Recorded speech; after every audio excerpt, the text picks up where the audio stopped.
ಅನ್ನದ ಜೊತೆ ಊಟಕ್ಕಾಗಿರ್ಬೋದು ಅಥವಾ ರೊಟ್ಟಿ, ಚಪಾತಿ, ಪೂರಿ ಇವುಗಳನ್ನು ತಿನ್ನಲಿಕ್ಕೆ ಒಂದು ಒಳ್ಳೆ ಬಾಜಿ ಬೇಕು ಅಂದರೆ ಈ ಪಡವಲಕಾಯಿ ಮತ್ತು ಹೆಸರು ಕಾಳನ್ನು ಹಾಕಿ ಮಾಡುವಂಥ ಈ ಬಾಜಿಯನ್ನು ಟ್ರೈ ಮಾಡಿ ನೋಡಿ, ತುಂಬಾ ರುಚಿಯಾಗಿರುತ್ತೆ. ನಾನಿಲ್ಲಿ ಒಂದು ಮೀಡಿಯಮ್ ಸೈಜಿನ ಪಡವಲಕಾಯಿನ ತೆಗೆದುಕೊಂಡು ಈ ರೀತಿ ಚಿಕ್ಕ ಚಿಕ್ಕ ಪೀಸ್ಗಳನ್ನಾಗಿ ಕಟ್ ಮಾಡ್ಕೊಂಡಿದ್ದೀನಿ. ಹಾಗೆಯೇ 1 ಬೌಲಷ್ಟು ಮೊಳಕೆ ತಂದಿರುವಂಥ ಹೆಸರು ಕಾಳನ್ನು ಹಾಕೋತಾ ಇದ್ದೀನಿ ನೋಡಿ.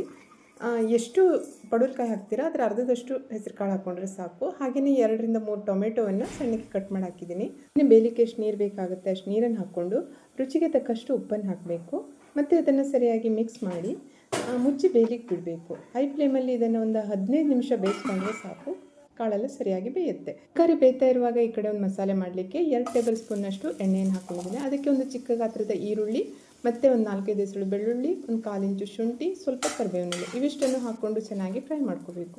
ಈರುಳ್ಳಿ ಸ್ವಲ್ಪ ಕಲರ್ ಚೇಂಜ್ ಆಗಬೇಕು. ಆನಂತರ ಇದಕ್ಕೆ 1.5 ಟೇಬಲ್ ಸ್ಪೂನ್ ಧನಿಯಾ, ಅರ್ಧ ಟೇಬಲ್ ಸ್ಪೂನ್ ಜೀರಿಗೆ, ಅರ್ಧ ಟೇಬಲ್ ಸ್ಪೂನ್ ಸೋಂಪು ಇವಿಷ್ಟನ್ನು ಹಾಕಿ ಸರಿಯಾಗಿ ಪರಿಮಳ ಬರೋ ತನಕ ಹುರ್ಕೊಳ್ಬೇಕು. ಸ್ವಲ್ಪ ಗರಂ ಮಸಾಲೆಯನ್ನು ಹಾಕ್ತಾ ಇದ್ದೀನಿ. 1 ಇಂಚಷ್ಟು ಚಕ್ಕೆ, 1 ಚಕ್ರ ಮೊಗ್ಗು, ಸ್ವಲ್ಪ ಜಾಯಿಪತ್ರಿ, ಸ್ವಲ್ಪ ಕಲ್ಲು ಹೂವು, 4 ಲವಂಗ ಇವಿಷ್ಟನ್ನು ಹಾಕೋತಾ ಇದ್ದೀನಿ. ಅದರ ಜೊತೆಗೇ ಇದಕ್ಕೆ 1 ಕಪ್ಪಷ್ಟು ಹಸಿ ಕೊಬ್ಬರಿ ತುರಿಯನ್ನು ಹಾಕ್ಕೊಂಡಿದ್ದೇನೆ. ಕೊಬ್ಬರಿ ತುರಿ ಒಳ್ಳೆ ಪರಿಮಳ ಬರೋ ತನಕ ಲೋ ಫ್ಲೇಮಲ್ಲಿ ಇದನ್ನೆಲ್ಲ ಹುರ್ಕೊಂಡ್ರೆ ಸಾಕಾಗುತ್ತೆ.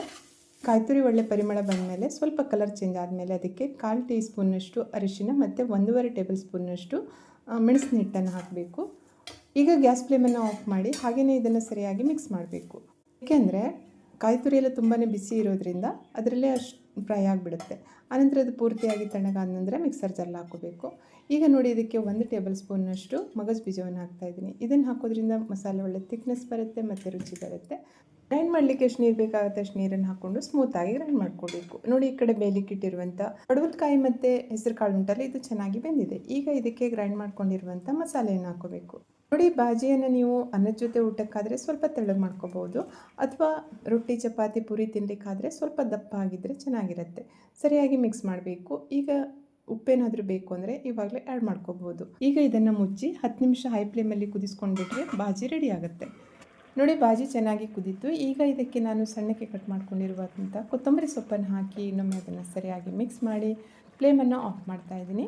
ಇದಾಗಿ ಬಾಜಿಗೆ ಒಂದು ಇಂಗಿನ ಒಗ್ಗರಣೆಯನ್ನು ಹಾಕಿಬಿಟ್ರೆ ಬಾಜಿ ಕಂಪ್ಲೀಟ್ ಆಗುತ್ತೆ. ಸ್ವಲ್ಪ ಎಣ್ಣೆಯನ್ನು ಕಾಯ್ಲಿಕ್ಕೆ ಇಟ್ಟಿದ್ದೇನೆ, ಇದು ತೆಂಗಿನೆಣ್ಣೆ. ಅದಕ್ಕೆ 1 ಟೀ ಸ್ಪೂನ್ನಷ್ಟು ಸಾಸಿವೆಯನ್ನು ಹಾಕಿದ್ದೇನೆ, ಸ್ವಲ್ಪ ಕರಿಬೇವು ಮತ್ತು ಸ್ವಲ್ಪ ಇಂಗನ್ನು ಹಾಕಿ ಆನಂತರ ಈ ಒಗ್ಗರಣೆಯನ್ನು ಬಾಜಿಗೆ ಹಾಕಿಬಿಟ್ರೆ ಒಳ್ಳೆ ಘಮ ಅನ್ನೋ ಪಡವಲಕಾಯಿ ಮತ್ತು ಹೆಸರು ಕಾಳಿನ ಬಾಜಿ ರೆಡಿ ಆಗುತ್ತೆ. ತುಂಬಾ ರುಚಿಯಾಗಿರುತ್ತೆ.